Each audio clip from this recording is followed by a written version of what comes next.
बान शुद्धि क्यों बने संजीवनी लागे उठा ले गिरी गगने गमन कर संताप बजरंगी सकल मम दिजय छिन में समन कर दिए दिजय छिन में समन कर दिए दिजय छिन में समन कर। मैं दास तुम रो राम को तुम दास खल दल गंजनो गजभूत पराक्रम रो गरी दल शूल बहु भई भंजनो दिल रंजनो दिन दुखी जन को भगत जन को भय हरन आयो उगारी लीजे शरण तुम होंग शरण शरण रघुनंद आनंद कंद को दुख परो रन के लरण में लक्ष्मण बचावे कवन लाग्यो बान शुद्धि क्यों बने तो संजीवनी लाजे गुठाजे गिरी गगने गमन कर संताप बजरंगी सकल मम विजय छिन मैं समन कर। रामायण नो एक अमर पात्र के राम ना सघला जेड़े काम कराने जा पे उतारा राख्या ए राम ना सघला रे बजरंगी ये काम कराने जा पे उतारा राख्या। हनुमान जी तो राम नु मन कहवाय। तुलसीदासजीए रामचरित मानस નું સર્જન કર્યું પણ એક પણ પાત્ર માટે એટલી ઉપમા કોઈને મહાકવિ તુલસીદાસજી કોઈને આપી નથી। એક હનુમાનજી એવો નાસે રોગ હરે સબ પીરા જપત નિરંતર હનુમત વીરા છૂટહી બંદી મહાસુખી હોઈ અને અષ્ટ સિદ્ધિ નવનિધિ કે દાતા એવો હનુમાનજી એ તો રામનું મન કહેવાય। ચારણોએ હનુમાનજીના ચરિત્ર ઉપર વિવિધ કલ્પનાઓ જે કરી છે એમાંથી ઈટીવીના માધ્યમ દ્વારા હનુમાન ભક્તો દિલથી રાજી થાય અને દાદો બજરંગી રાજી થાય એટલે થોડા પ્રસંગો હનુમાનજી મહારાજના। હનુમાનજી મહારાજનો જ્યારે જન્મ થયો અને ભગવતી અંજની જ્યારે એને પૈપાન કરાવવા માટે બેઠા પાંચક ઘૂંટડા હજી હનુમાનજીના ઉદરમાં અંજનીના ધામણના ગયા હશે ત્યાં સ્ફટિકની માળા તૂટી ગઈ અને એક એક મોતીડું ધરતીની માથે પડતું હોય એમ ઠામ ઠામ ઠામ અંજનીની આંખમાંથી આહુડા હનુમાનજીના ગાલ ઉપર મીંડ્યા પડવા। ઉપર જોયું માં રોવે છે। સુપાત્ર દીકરો કોઈ દી જનેતાને રોતી ન જોઈ શકે કારણ કે માં છે ને એ તો અમૃતનું ઝાડ છે। એટલા માટે સૌરાષ્ટ્રમાં એક કહેવત છે કે કોઈનો ઘોડે ચડતો બાપ મરજો પણ કોઈની દરણા દળતી માં નો મરશો। માઈ માં અને બીજા વગડાના વાહ। અને ભગત બાપુ કવિ શ્રી દુલાભાયા કાગને લખવું પડે પણ મોઢે બોલું અરે ત્યાં તો મને હાચે જ નાનપણ સાંભળે પણ પછી મોટપની મજા મને બધી કડવી લાગે કાગડા।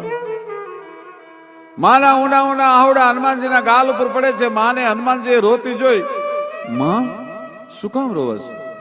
ના બાપ આ તો મારા હરખના આંસુ છે।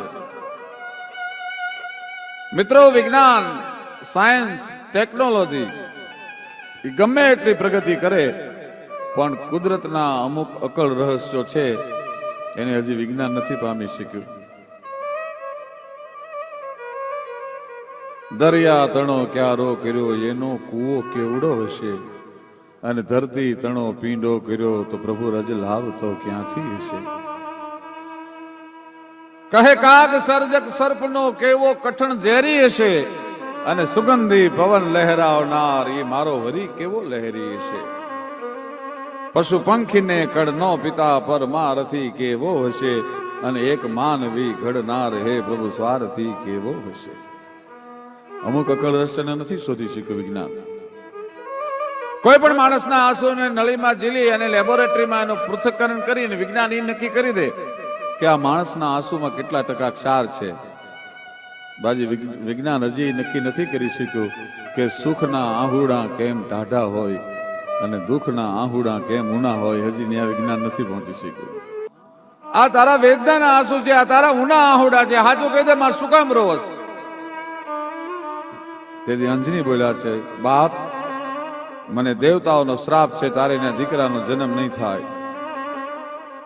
તને કુંવારા કલંક લાગશે અને કદાચ તારે એના દીકરાનો જન્મ સાજે હવા પર દી ચડશે ત્યાં સુધી તારો દીકરો આ જગતના ચોકમાં જીવશે નહીં.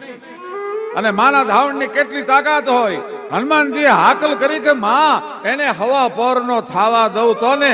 અને બાલ સમય રવિ ભક્ષ લિયો તબ તીનું લોક ભયો અંધિયારો. હનુમાનજી મહારાજ સૂર્યને ગળી ગયા છે. દેવતાઓ પ્રાર્થના કરે છે, સૂર્યની પકડને મૂકી દો કે પહેલા મારી જનેતા અંજની શ્રાપમાંથી મુક્તિ આપો. જન્મતા વે જે દીકરો જનેતાને શ્રાપમાંથી મુક્તિ અપાવી શકે એના મંદિર હોય, એની આરતી ઉતરે. એમ છતાંય નારદની એક દી વહેમ આવ્યો કે એક અવતારમાં ભગવાનની ભક્તિ કરીને હનુમાનજી આવડો મોટો ઠૂંઠ થઈ ગયો. એના દરેક દેવ મંદિરમાં સ્થાન, એના પોતાના મંદિરો, એની આરતી ઉતરે, એના નામના નગારા વાગે, એના નામના ડંકા વાગે, અને યુગોથી ભગવાનની ભક્તિ કરતો આવું છું અને મારું કોઈ મંદિર નહીં. અને નારદજી સીધા વૈકુંઠમાં દોટ મૂકી ભાઈ. સામે લક્ષ્મીજી મળ્યા. લક્ષ્મીજીએ નારદને પૂછ્યું કે દેવર્ષિ કેમ એટલા બધા આજ ક્રોધમાં છો? કે દેવ ઋષિ તમે કેમ દુભાણા ને સાચા તમે છો ઈશાન. દોષ એનો શું એ મને દાખલો આપો, તાણી બાંધો તંત તમારે નાકલા થાવું. ધીરજ રાખો પ્રભુને હું ધધડાવું. ભગવાનનો વાંક શું આવ્યો? એ નારદ મને વાત કરો, હમણાં ભગવાનને ખખડાવી નાખું. અને ત્યારે નારદ રજૂઆત કરે છે કે હું સંત સાચો પણ સામને મંદિર ક્યાં જ નથી મારું સ્થાન. આ કંઈક મંદિરો અને ગામને જાપે હજી બેઠો હનુમાન ખોટી છે શું ભક્તિ મારી કે દગાળો ના દેવ મુરારી. મારી ભક્તિમાં ક્યાંય ખામી આવી કે લક્ષ્મીજી તમારો પતિ જ દગાખોર છે? લક્ષ્મીજી ખડખડાટ દાંત મીંડા કાઢવા. નારદજીને બળતામાં ઘી હોમાણું કે હું મારા ગંભીર પ્રશ્નની રજૂઆત કરું છું અને આ દેવી દાંત કાઢે છે અને હસવું આવે છે. લક્ષ્મીજી હસવાનું બંધ કરીને કીધું, નારદ ઓરા આવો, કાનમાં કહું, રાડ્યું પાડોમાં કહું, સાંભળી જાહે કે હું તમને કાનમાં કહું છું, તમે ક્યાં નો કહેશો ને ન કર જાશે નો. રાડ્યું પાડોમાં નારદ કોક સાંભળી જશે, તમારું નાક કપાશે. હું કાનમાં કહું છું એ તમે ક્યાં નો કહેશો ને નીકર જાશે નો. તમે ભગત હાચા પણ ભાંગ ફોડી ના એના દાખલા થોકમ થોક. ભક્તિ હનુમાનની કેવી એ ગમે મારા નાથને એવી. એ જી ભક્તિ હનુમાનની કેવી એ ગમે મારા નાથને એવી. હનુમાનની ભક્તિ કેવી સાંભળવું છે નારદ તારે? લંકાના રણમાં મેઘનાદના બાણથી લક્ષ્મણને જ્યારે મૂર્છા લાગી,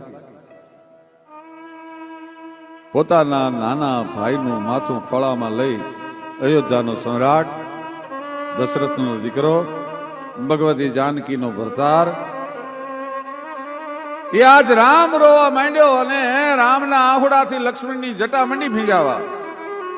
રામ કોઈ દી રોવે નહીં તો ત્રિભુવનનો અધિપતિ, પણ આજ રામ રોવે છે. શું કામ? રામ તો રોતાને છાના રાખે, એ રોવે નહીં કોઈ દી. રામોનું રોવણ હાર, એ તો રોતાને રાજી કરે પણ જુઓ વાલપનો વ્યવહાર આજ રોઈ બતાવે રામજી, બાકી રામો ન રોવણ હાર, ઈ તો રોતાને રાજી કરે. દાડ દાડ દાડ દાડ આહોડાની ધાર તે હનુમાનજી આમ જોયું, ભગવાન રોવે છે, મારો નાથ રોવે છે, મારો પ્રભુ રોવે છે. પ્રભુ, તમારા આંખના આહોડા બંધ થવા જરૂરી છે. તમારા આંસુથી આપણા સૈન્યમાં એટલી બધી કરુણતા છવાઈ ગઈ છે કે કાલ આપણો એક પણ યોદ્ધો હાથમાં હથિયાર લઈને રાવણની સામે લડી નહીં શકે. પ્રભુ, તારી આંખના આહોડા બંધ કર, રોવાનું બંધ કર. રામ હનુમાનને કહે છે, હનુમાન રોવું નહીં તો શું કરું બાપ? પ્રભુ, તમારા આંખના આહોડા બંધ થવા જરૂરી છે. તમારા આંસુથી આપણા સૈન્યમાં એટલી બધી કરુણતા છવાઈ ગઈ છે કે કાલ આપણો એક પણ યોદ્ધો હાથમાં હથિયાર લઈને રાવણની સામે લડી નહીં શકે. પ્રભુ, તારી આંખના આહોડા બંધ કર, રોવાનું બંધ કર. રામ હનુમાનને કહે છે, હનુમાન રોવું નહીં તો શું કરું બાપ? કેમ? કે માતા કલંકી સો કલંકી ભઈ, मेरे लिए समर्थ पिता को भयो मरनो. लखन बन आयो दुख पायो, आज मेरे लिए हाय भयो जानकी को हरनो. मारा માટે તે લક્ષ્મણ વનમાં આવ્યો. પિતા વચન માનતો પે આનતો ન તોહી સંગ આનતો પે સંગ સિય ધાતો ના. પિતા વચન માનતો પે આનતો ન તોહી સંગ આનતો જો તોહી સંગ તો સંગ સિય લાતો ના. લાતો સિય સંગ પે તો કુરંગ માર બેન ધાતો, અને ધાતો મારી બેકે તો સુન સદન બનાતો ના. મારા માટે થઈને લક્ષ્મણ આવ્યો. અને આજ જો લક્ષ્મણ ઉભો ન થાય, એની મૂર્છા ન વળે, તો કહો હનુમંત અબ જીકે કહા કરનો. હવે હું જીવીને શું કરું બાપ? કારણ કે અયોધ્યામાં જવા માટે હવે હું પગલા નહીં ઉપાડી શકું. હવે મારા અંગવત જવાને એ પગડા નહીં ઉપડે. મારી સામે બે જીવ આવીને ઉભા છે. એ ક્ષત્રિયાણીઓ છે, એ ફરિયાદ નહીં કરે, પણ એની મૂંગી નજર એક એના પતિને ગોતતી હશે અને એક એના દીકરાને ગોતતી હશે. હું ઉર્મિલા અને સુમિત્રાને શું જવાબ દઈશ? પણ પ્રભુ, એમાં એટલું બધું શું મૂંઝાવાની જરૂર છે? એટલા બધા મૂંઝાણા કેમ તમે? તો કે હમણાં રાવણના સુષેણ નામના વૈદને બોલાવ્યો હતો. રાવણ એટલો હોશિયાર હતો તો રામનો વૈદ કેટલો હોશિયાર, રાવણનો વૈદ કેટલો હોશિયાર હોય. લક્ષ્મણની નાળ હાથમાં લીધી અને સુષેણે વિચાર કર્યો કે જો હું દવા નહીં કરું તો ભગવાન ધન્વંતરીનો હુકમ છે કે દુશ્મનની પણ દવા કરવી પડે, જો તમે વૈદક જાણતા હો તો.